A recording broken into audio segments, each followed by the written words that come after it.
Call came in just after 6 p.m. as the sun dipped behind the hills of Los Angeles. Eldad was reviewing footage from an earlier rescue when Loreta knocked on the office door, phone in hand. "It's urgent," she said, eyes wide. "There's a dog, possibly a German shepherd, hiding in the backyard of an abandoned house in East LA. Neighbors say he's been there for weeks." Eldad was already grabbing the rescue gear. "Let's go." It was a blistering summer afternoon in Los Angeles when the Hope For Paws team received a call about a dog in trouble. Tiny pup had been spotted hiding beneath the 6th Street viaduct, perched on a ledge, dangerously close to passing traffic. The caller, a kind cyclist named Maria, had seen the dog twice that day and tried to help, but the frightened creature wouldn't come near. Eldad and Loreta jumped into action, loading up the rescue van with their usual gear: lip leads, cheeseburgers, blankets, and cameras. They knew from experience that dogs in survival mode didn't just need food, needed patience, presence, and calm. When they arrived, the sun was harsh against the concrete jungle. Beneath the bridge, they finally saw her, a small, tan dog huddled against a wall, half hidden in the shadows. Her fur was dirty and matted, her ribs were prominent, and her eyes, wide and filled with fear, watched every move they made. "Oh, sweetheart,"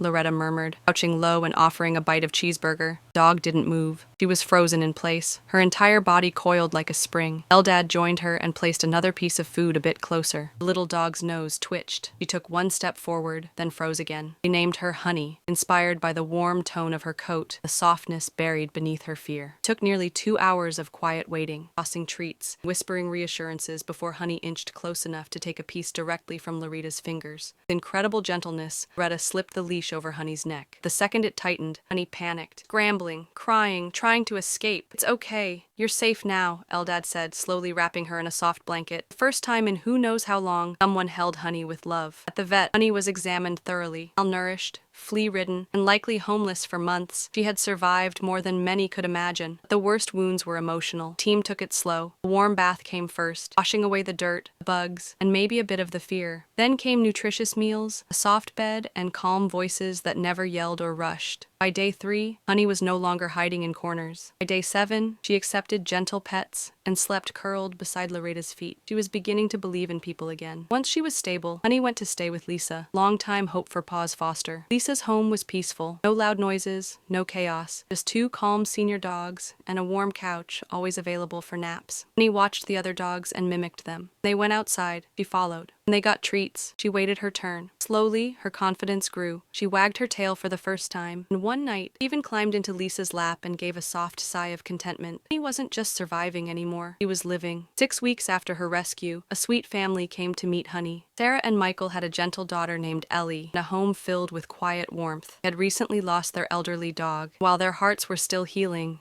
they were ready to love again. Honey surprised everyone. She walked right up to Ellie and gave her hand a lick. Now renamed Sunny, she lives up to her name. Every morning, she runs into the yard with her tail high. She sleeps in Ellie's bed. She has toys, treats, and most importantly, trust in her heart again. Eldad and Loreta visited 1 month later. Sunny ran right up to them, not in fear, but in joy. "He remembers," Loreta said, kneeling to hug her. "He remembers being saved," Eldad replied. "And now, she knows what love feels like."